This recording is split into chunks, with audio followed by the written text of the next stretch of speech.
Welcome to the Old Souls and Seekers podcast, brought to you by Satori Prime.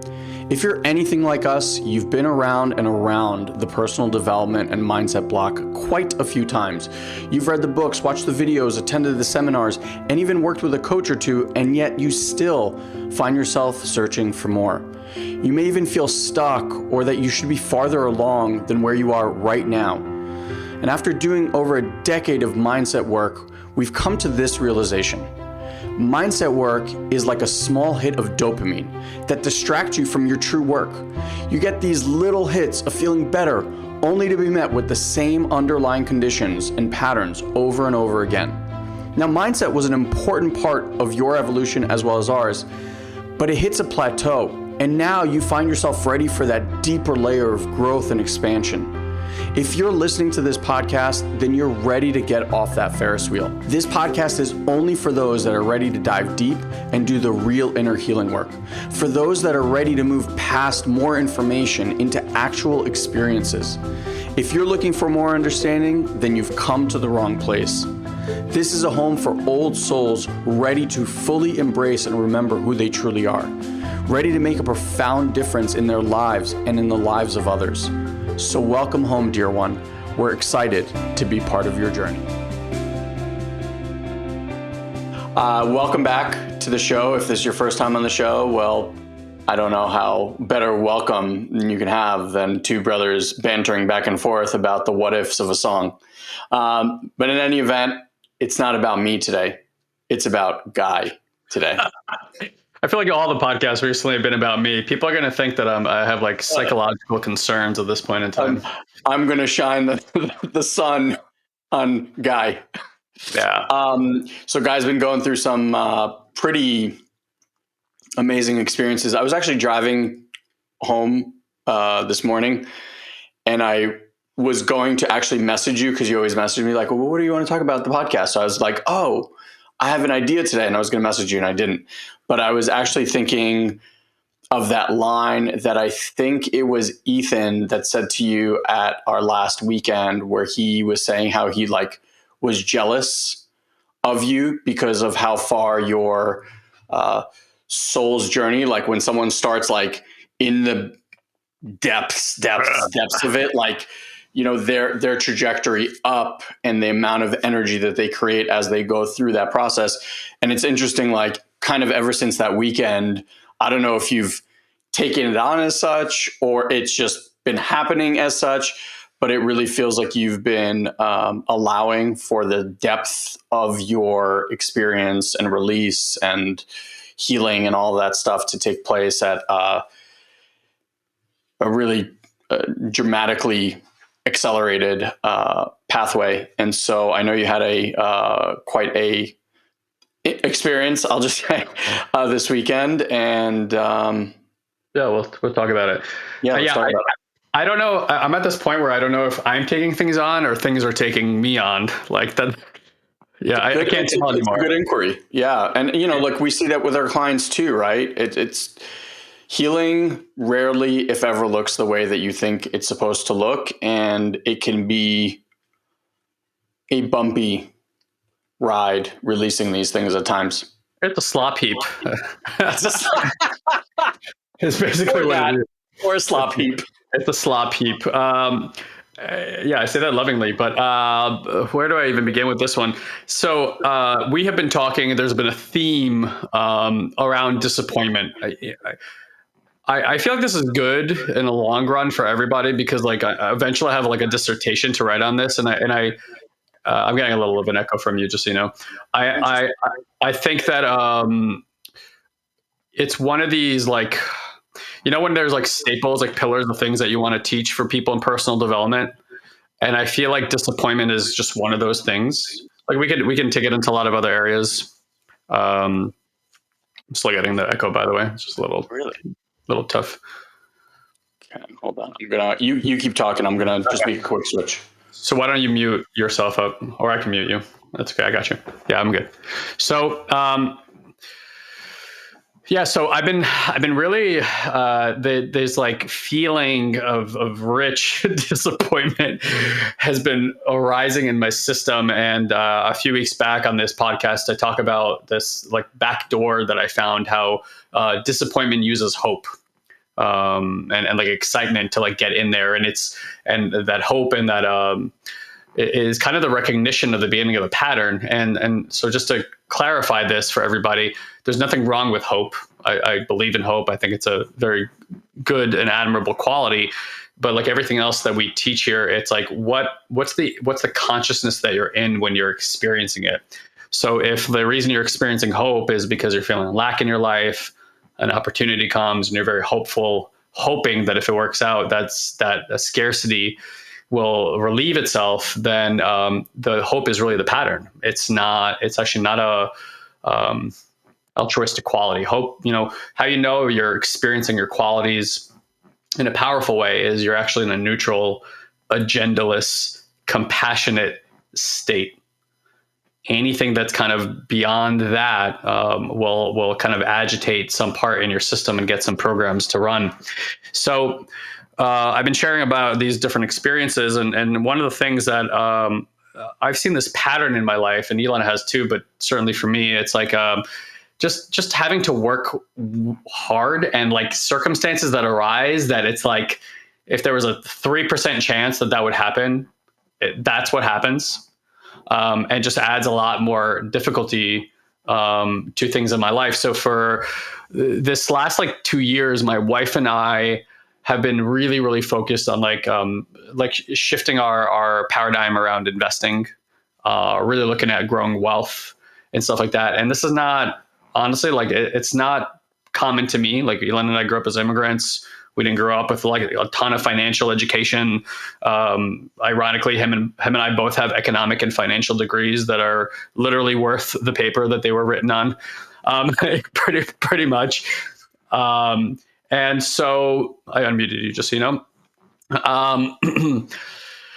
So we have been focused on a lot of different things, and we've taken on like these side projects, these side ventures, and some of it was like hiring on companies to run projects for us. Another one was starting another company on the side, but it needed approval, this like kind of approval process that this company's taking me through. One was like another loan we were getting. One was like just buying a dishwasher for my parents-in-law that's like giving them a headache, like all these like little really innocuous things, but I won't get into all the details on that. But like on Friday, like we've gone through this very long process to get this approval for this new company that we're starting on the side, only to find out that it's been delayed and delayed and delayed and delayed. And I get this message on Friday afternoon saying, sorry, we still haven't been able to get you through the approval process. In 2021, our company has had a 95% approval rate.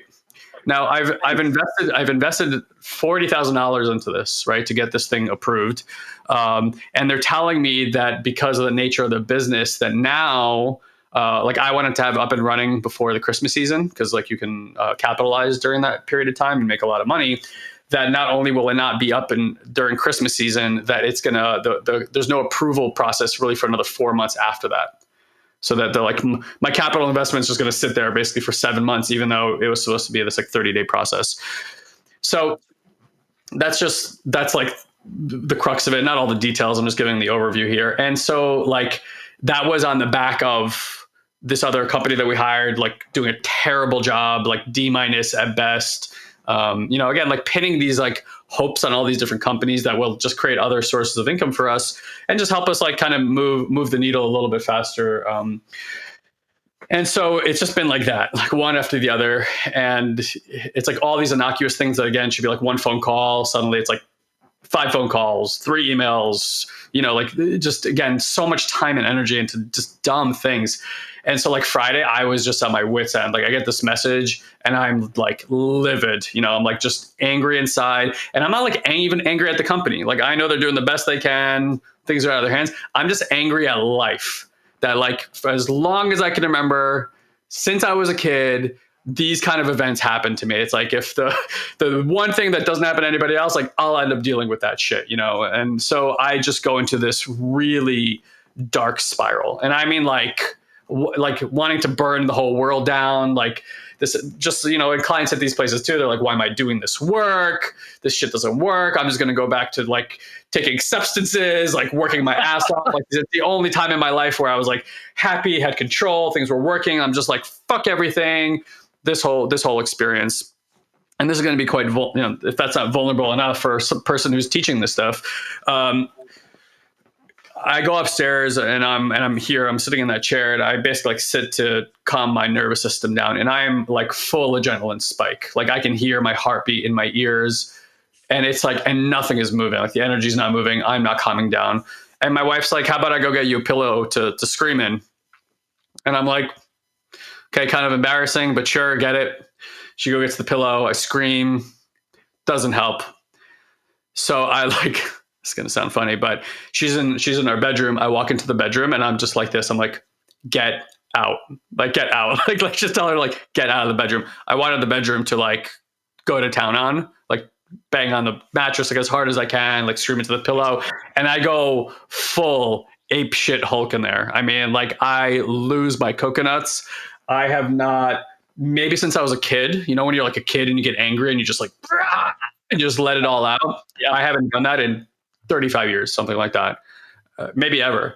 And I'm like, I was giving so much energy. I was panting for air. Like I'd like fall over on the floor, like pant for air again, full adrenaline spike, and just kind of just let it out. And it felt like an ayahuasca purge, like the intensity of it. Yeah, it was like what happened at Luminous the last weekend. Like it was an extension of that. But like what kind of transpired here was like on the level of intensity of some plant medicine journeys that I've had here. Now, my wife, who doesn't get to appear on these shows very often, but does some training in our group, is quickly ascending to become this incredible, fantastic, energetic healer, and also exuding some properties of a channeler as well now. Like she's getting contact and stuff like this, or light contact, and it's like she doesn't quite know how to do it because it scares her. They come in, and then so it's like these like gentle rolls that she gets, but it seems to be moving in that direction for her. And again, like if you've never met my wife, a different type of healer than Elon and I might be, very, very powerful. So we get to do a lot of work together. We're in a very interesting relationship where we're like helping the relationship and each other heal, versus like arguments and what you see in most relationships, like those come up. And how we get to deal with it as like healers for each other is really profound. And that's been escalating a lot over the last 4 or 5 months. Like we're able to hold things for the other person that just even 6 months ago would have just triggered the other person. Now it's just like love, compassion, neutrality, like letting the person go through their paces. And it's amazing how we've developed this muscle. Like truly at some point, I don't know if we can write a book, but it's like, it's worth it because I didn't imagine a relationship could ever be this way. And so I sit down, she starts doing her work on me. And if you ever see my wife do work, her hand starts moving like a butterfly very fast, doing these things. And so she starts doing this work and my eyes are closed. I'm still angry as hell, but she connects with the channel that she works with. And she says to him, she's like, we're in full meltdown. I need all hands on deck. This is her words. she's like, all hands on deck. Whoever's available, she's like, send them. We need them right now. And she goes, and the moment she did that, she put her hand around my heart. And I shit you not, I see a bright flash of white light. Like my eyes are closed. Like if my eyes were open and it was that bright, like I would lose all contrast of all objects in the room. And so it shocked me so much that I opened my eyes. I said, what the fuck was that? And that was it. Like for me investigating what that was. Cause I thought at that point in time, like there must be a logical reason for why that happened. And when I opened my eyes, my wife just kind of smirks and just keeps doing her thing. And two things happened. So ironically, right after that happened, my system found like like if you had a container filled with water and you were going to open the spigot, like that's what it feels like when you do energy work. It's like suddenly the energy finds a way. Yeah, like a release valve. Thank you. That was the word I was looking for. That's why it's spigot, release valve, whatever. So the energy kind of starts moving. My system starts calming itself down, and and she's just like she's just telling me to talk it out, and I'm saying terrible things, like awful, fucking world-ending type of crisis type things, because I'm that annoyed at everything. And again, for those of you guys who are listening to the podcast and your clients and students, I want to share this with you because I want you to understand, like, sometimes you just have to go there. And it's not about it working or not working. Like, this was a really important healing process for me. And even though I wanted to throw it, the baby out with the bathwater, like, there's like a part of you in the background that just knows, like, my system has just never been able to go to this depth with a disparity that has been like locked up in this system, which honestly feels like many lifetimes. This does not feel like it's just this lifetime. It feels like I've dealt with this because of past lifetimes. And it's like giving me an opportunity this lifetime to clear some karma. And I just want to also highlight, which you are as well, that, Mandy holding ground in space for you and giving you permission has allowed for both of you in your own way to allow to bubble up to the surface things that you've never been able to allow because it was never safe. Like, I'm sure you had tons of concerns, like, if I ever unleash this shit that's inside of me, like, everyone and their mother in this house is going to run for cover. Yeah, that's absolutely true. And I think that's true for any relationship. It's like, there's a line that, like, you feel like if you cross it, like, they're just not going to be here for you anymore. And so we've had to build that trust over time, that it's like, there's nowhere you can go that's going to make me not want to hold space for you and love you. And again, as we've built that trust in our systems, like, it does give opportunities for these deeper parts. Because it's true in past relationships, like, I would never want anyone to see me doing the things I was doing or acting. And it didn't start that way. Like, sometimes I used to get angry. It would put our relationship in a real big tizzy. But it's like, as we've learned our energetic pathways here, not only has my system calmed down, but it's given opportunity for, like, these type of releases. And so, again, there's a lot I can say here, but this experience happens. On the next day, I wake up and there's two things that were strange. At first I said, "Hey, Mandy, did you see that white light last night?" And she said, "Yeah." And I said, "Did a car drive by?" She goes, "No." Cause I was sure a car just drove by and, like, beamed lights into the room, but we're on the second floor here. There is a door, but, like, there's no way, like, that much light could enter a room. And my eyes were closed, and it didn't look like light when it hits your eyes when they're closed. It really looked like just a burst of white light. And she said, in the same exact moment you said that, like, I saw the burst of white light too in her consciousness. Wow. So just like a weird esoteric phenomenon, maybe recognition of the beings being there or the support that was here. And it was like, and I'm saying at that exact moment after that happened was when this release valve moment came in and some relaxation started coming back into the system. For those of you guys who have done any sort of plant medicine work, you tell me, like, when you wake up the next morning, there's this feeling of being like your recycling bin was emptied, like, energetically speaking, like, you just have this lightness to you. And like, energetically, it's like almost nothing's in the system. You're hollow. And that's exactly how I felt and continue to feel now 4 days later. Very, very clean in the system. So that's kind of how it happened. In the morning, I woke up and there was still, like, my mind kind of swirling and getting, like, angry about stuff. I ended up writing these, like, really great emails and yada, yada, yada, like, to people about clarifying about things that were happening in business. Even my wife was like, "This is not the way you normally write." Like, there was immediate, like, more alignment in the system. I had so much charge. I couldn't go to bed till 3 o'clock in the morning. Yeah. Like, there's so much energy running through the system. It just wouldn't go to bed. So I slept in a bit. Now, so here's a few funny things. Again, maybe correlated, maybe not. Almost all the things since then have resolved, more or less, right? Since that's not exactly accurate, but, like, really big things, even with that company, like, suddenly they said there would never be an like, basically no approvals. It got approved yesterday out of nowhere. Just out of nowhere, it got approved. And then Sunday, I had two very strange experiences. One I haven't told you about, and you'll really appreciate this. So before I moved to San Diego, it was November 2012, I had met this girl out here, and I had asked her if I can come out and live with them for a little bit to, like, really check out the area and see if I wanted to live here. And at that time, she was living with these two guys, and one of them was named Rick and one is named Matt. And it was like a week in, and I had a conversation with those two guys around a dinner table.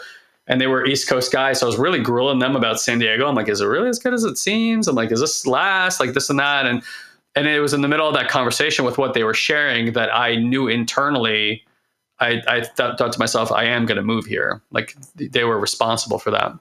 About a year later, that guy Matt got a job with a startup company and actually moved back out to Washington D.C., which I thought was insane. But he did, and I didn't really keep in touch with him or see him again. And that was like, 7 years ago now. So Sunday morning we wake up, and we wanted to go to a coffee shop with Jaden and take him to this pumpkin patch thing where they have these like bouncy land castles and whatnot. Jaden is my son, for those of you guys who are new, not like my brother or like a dog or anything, So it makes sense if we're going to go to bouncy castles. Jaden, our little pooch, loves those loves bouncy castles, loves the pumpkin patch. But for whatever reason, just like the way he was being, kind of like delayed everything a little bit. The way some things we were doing delayed it. We didn't go on time.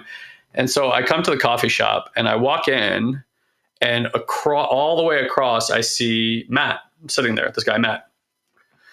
And so I got this excitement in my body was like overwhelming. I don't know why. And I don't usually feel like this. Like a puppy that sees his owner? It was strange. It was a strange feeling in my body. It's like, I don't like, usually I'd be like very casual about it. I was like lit up like I saw like a long lost lover or something like that. I can't explain it. And I like turned to Mandy and kind of like stammer my words out. I'm like, man, I gotta go. I'll explain in a minute. And I just like walk over and have this like really sweet like reconnection with this guy, right? That honestly, had I not met, wouldn't live in San Diego, would not meet my wife, wouldn't have my kid. Like he's almost directly responsible for that. Wow. And so I'm like, I had this really amazing little powwow with him, and then bring over Mandy, and he meets Jaden, and we're going to go spend some time together now. It turns out he moved back to San Diego a year ago after like, living in upstate New York and San Francisco, and then just recently came back down. So I'm like really excited. Matt's back in town. So that's not really weird, because like stuff like that happens, but like, again, appreciating the timing of things. Cool. Yeah. Like he could have been anywhere in the world right now. Just so happens we delayed our time, and like there's Matt. It just felt like we were like put there to see each other. So about 30 minutes later go by, and there's this area here in San Diego that grows strawberries during one part of the year, like huge strawberry fields, and they have all these like kid-friendly things to do. And we always go during the week, because I refuse to go to these places on the weekends. Like during the week, it's like 7 cars. On the weekend, it's like 700 cars. That's why. But we had promised him. It rained last Friday. We didn't end up going. So we're like, all right, let's go today. It was Sunday. So after this coffee shop, we go. It's like a 20-minute drive. Head over there. And when we get in, I realize I needed to go to the bathroom. So I go have fun in the porta potties. And I tell her, I'm like, you guys go to Bounce Land. I'll meet you over there. And so when I walked out of the bathroom, I just walked right into Bounce Land, like thinking I'll find them. And it's a reasonably big area, but I don't see them. So I'm like, pick up my phone. I'm like calling her. I'm like, hey man, I'm like, oh, where are you guys? No, we're not there yet. Okay. I'm like, I'm here. When barely finished the sentence to tell her that we're here. And another guy walks up to me in a straw hat and sunglasses. And he goes, Guy. And that's when my brain starts doing the Rolodex thing, because I can't quite see his face either. For those of you guys who are under 30 years old, a Rolodex is a place where we used to keep phone numbers. And that's how we used to remember hundreds of phone numbers. So my Rolodex thing starts going, and I go, Casper? And he goes, yeah. You remember Casper from Landmark? Landmark. Yeah. Tall guy, bald, beard, scientist. Yes. I remember, weirdly enough, remembered everything about him. And Casper standing in front of me, from a person who we did like Landmark with, I don't know, 15, 16 years ago, from New York, is just standing there in front of me and recognized me out of hundreds of people. I'm wearing a hat, mind you. He's wearing a hat. And 15 years have gone by. And why would I be wearing this hat, man? Yeah, right. Just happened to be there at the same exact time. Turns out he moved to San Diego 5 years ago, which I actually knew. But like never reached out to each other. We were never like close friends or anything. And he met his dog to the bouncy castle place too. No, he ironically met a woman in China who's from Cameroon. Okay, married her. I think they both live in San Diego, and they've had 3 children with each other. Wow. Yeah. He's from Denmark. She's from Cameroon. So it's like literally like amazing. opposite sides of the world. And again, it was this like unbelievably sweet connection. Just so happened to be within 30 minutes of this other like holy fuck moment to this other holy fuck moment. And we just sat there like hanging out, watching our kids play, you know, for like 2 hours. It was unbelievable. It was unbelievable. It was like these like little, and again, mental, not mental, coincidence, not coincidence. It was the energy of it. It was almost like it's good. Things are good. You know, like check it out. Like look how things are lining up. And then this week has been weirdly fluid with all these things. Even yesterday, I'm like, of course, they suddenly messaged me like, "You got approved." I'm like, "Wow, okay, that was strange." After just telling me it's not going to happen for another 4 months. Different things. Another project I've been working on that was just again total stalemate for 3 months. Nothing happening with it. A lot of money invested. Just all the sales start coming through like 2 days ago. You know, just all that stuff. You know, all these cinches. Things So are. what are you learning hard. about yourself, Guy? In order for me to have breakthroughs, I need to turn into a rage monster first. That's key number one, because so far that's happened now 2 times this year, 3 times this year, and after every one of them, it's been profound awakening experiences. At least this one didn't blow me out quite as hard as the one in June. That really took me a while to find semblance from. This was similar, but like again, you know, for worse or better, however you're hearing this, like I've needed that. Like I've needed those experiences so badly to like let that level of honesty in terms of expression come out. Yeah, it's aggressive in my system, but that's because there's so much like pent up anger from like 35 years of just feeling this way that's been in there. And so to like be in a space where it's suddenly starting to free itself and feeling like it can be seen and held, and I can see how it's healing me, and just adding so much more alignment and peace in my life. Ironically, you would think it's like, you know, it's not who I am. It's just something that's been in my system. So it was a really unique experience. And again, it was more about the energy of everything than like the logistics of what I'm telling you guys. It was fascinating experience. Like the white light thing, I'm like, it's like breathtaking to me. You know, I've done so many psychedelic experiences, and it was like something like that, like something spontaneous just happened in our consciousness. Yeah. You know, as you're sharing, I was kind of asking joking but also serious questions like, you know, what did you learn? And as you're sharing it, I just, you know, the way that you typically operate in these stressful situations is you go into strategy mode and you go into like figuring shit out, right? Mm-hmm. It's like, who do I need to talk to? What do I need to do? They did this, they did that. And you just like always kind of like start tinkering, right? Like I got to move this and I got to move that. I got to change this and I got to change that. And I think what was beautiful is you got to this place where you're like, I'm not going to tinker, right? And I think now that I'm actually saying this, it's like the tinkerer actually stops you from dealing with the rage that's underneath. Because as long as you're tinkering and you're out there like moving shit around, it's like, we're doing something, we're going to fix this. And you were like, I'm not going to tinker. That's what's up. This is what's so.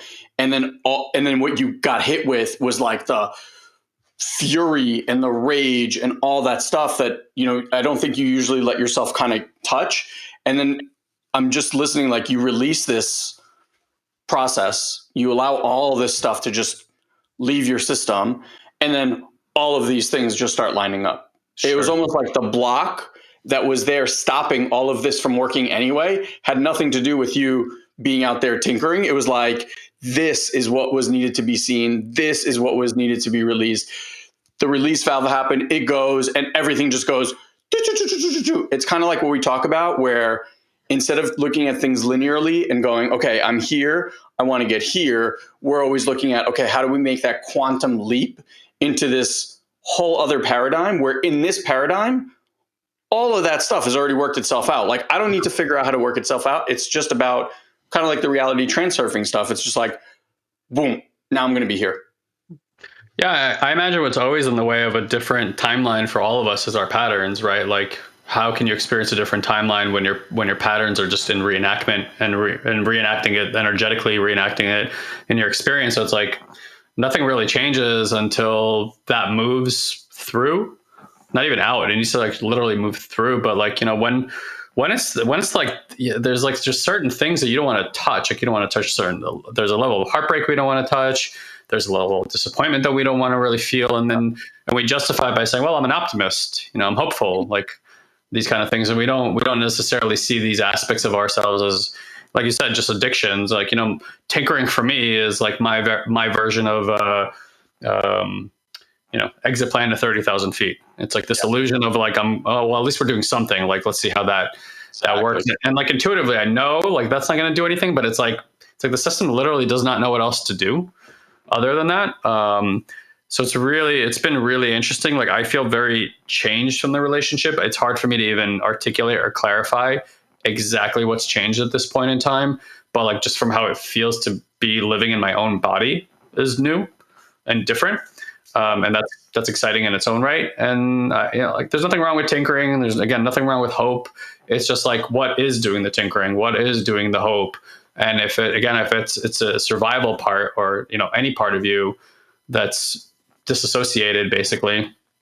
Like what starts happening around when energy moves is just the most fascinating thing in the world. I mean, I'd lost my voice for 3 days, typical. Just from screaming so hard and stuff like that. But, it's funny, like you would think it would feel weird to share this. I'm like actually proud to share this. And I hope it inspires other people to like, go there because it doesn't feel shameful. It actually feels so in alignment. And like how many of us are not letting ourselves really go there. And again, I want to really tell you guys, like just screaming into a pillow or getting emotional about stuff, that's not what does this stuff. It's the way it's the way that it's held, the container and the energy that it's held in. It's having another person there that actually also knows how to contain and hold and be present with this kind of energy. Because like I can't heal without my wife. Yeah, I'm just going to say it flat out. Like Elon can't heal without me or another participant that knows how to hold this energy. Like that needs to be witnessed from a certain level and quality of mind and consciousness that like just people being like, "Mom, you're just getting angry." Like that wouldn't have done shit. That would have put me into more shame spirals. It would have made me feel guilty that I was expressing myself that way. And the fact that that's not there tells me the quality of consciousness that was holding that experience. Yeah. So beautiful. Yeah. It's just, you were talking and I'm like, the tinkering for you was almost like the numbing agent. It's like where people go to get a drink, people go to smoke, right? It's to not feel. It's sure. I'm just going to be here. And it's almost like the thing that has numbed you from actually having the full on experience.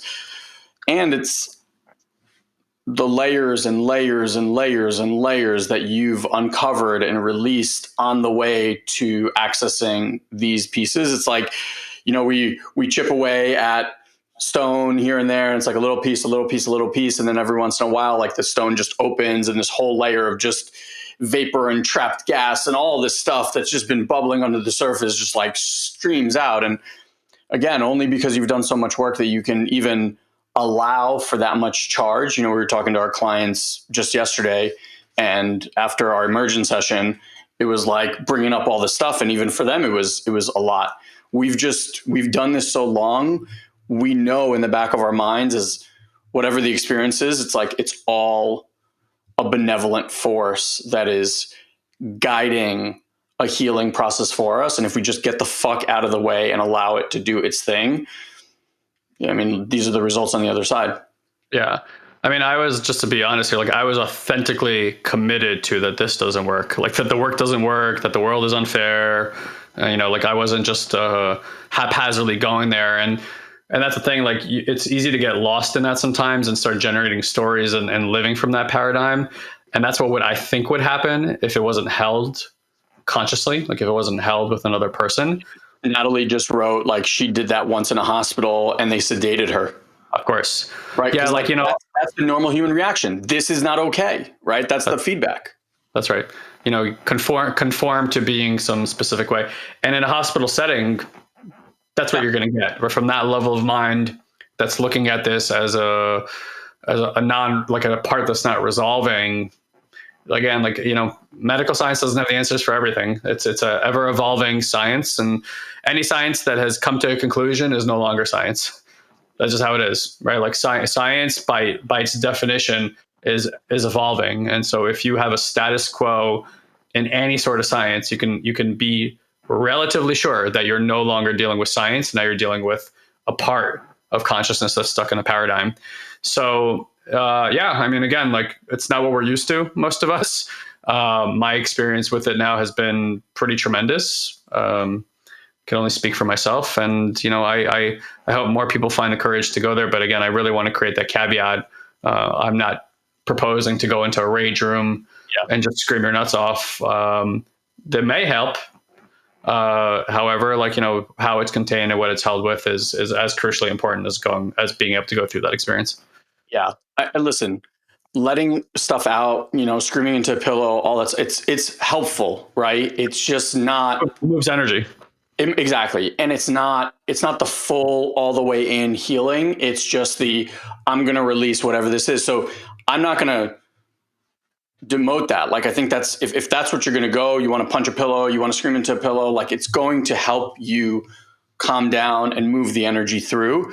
What Guy's pointing to is that in order to get this full healing, like, release, that release valve where actually, like, now the energy is moving out, that's not happening just by you screaming in a pillow. That happens with tools and guidance and support and all that other stuff. Yeah, without presence, that definitely wouldn't have happened. And like you said, my part, we call it tinkerer, but it's really like it's a part that wants to organize things when they feel chaotic.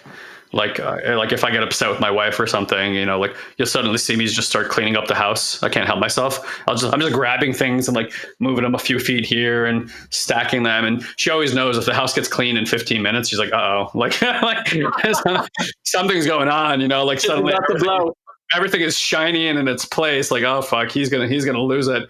So it's the same with business, right? Like, it's like that tinkering. Like, I just start ordering and organizing things, and it's almost like the mind is trying to find a way to, like, organize itself.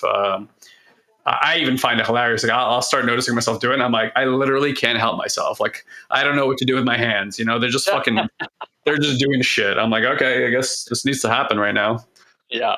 Well, thank you for sharing that story with everybody. And I really, for those listening either live or catching this on the podcast itself,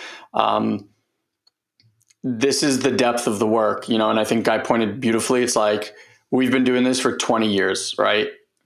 Stuff's still going to happen. Stuff's never going to not happen. Stuff's always going to be popping up. Life's always going to be coming at you. And it really is all there to help guide you, if you use it as such, to deeper levels of intuition, love, fulfillment, healing, peace, safety, all of it. And you can't do that through the mind, right? Like, that's what I think Guy highlighted beautifully here. It's like, he knows he has the rage. He knows he's managed how to control his anger, how to control his feelings. He could have easily reframed everything that was happening for, like, oh, this is such a blessing. I know this is going to, but it's like, yeah, cool. And at the moment, you're still in it, And so I just love that you highlighted kind of what you went through and what it sometimes takes to get to the other side. Yeah, totally. Yeah. And guys, if you're, we always forget to tell you guys this, but if you're enjoying these podcasts, please go over to iTunes and give us a 5-star review, leave an honest review over there, or on whatever platform, if it allows for reviews. I think only iTunes does. But yeah, just leave us a review. Let us know if you're enjoying the show, what kind of value it's adding to your life. And we'd really appreciate that.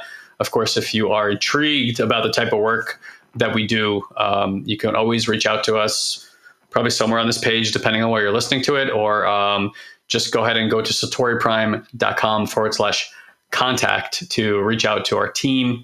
That'll put you into our messenger, and then you can either have a conversation in there or book a 15-minute discovery call with them to kind of go over what it is that we do here and how it might support your growth and healing. Okay.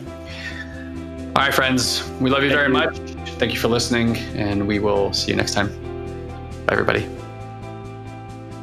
Thank you, dear one, for choosing to share a bit of your day with us. We value you greatly. And as a way to give back and help you to deepen these practices, we want to invite you to join our incredible community on Facebook. You can do so easily by going to joinoldsouls.com and ask for an invite. This is our private community where old souls and seekers are able to grow and share their journey with others. We hold exclusive weekly live streams, we answer your personal questions, and offer valuable insights that we won't be able to share here on the podcast. So again, just head to joinoldsouls.com and grab your invite today. And as always, if you enjoy this podcast, please head to iTunes and leave us a review. It's the only way other people can find this show. So if it's making a difference in your life, please share the love. Until we meet again, have an amazing week, dear one.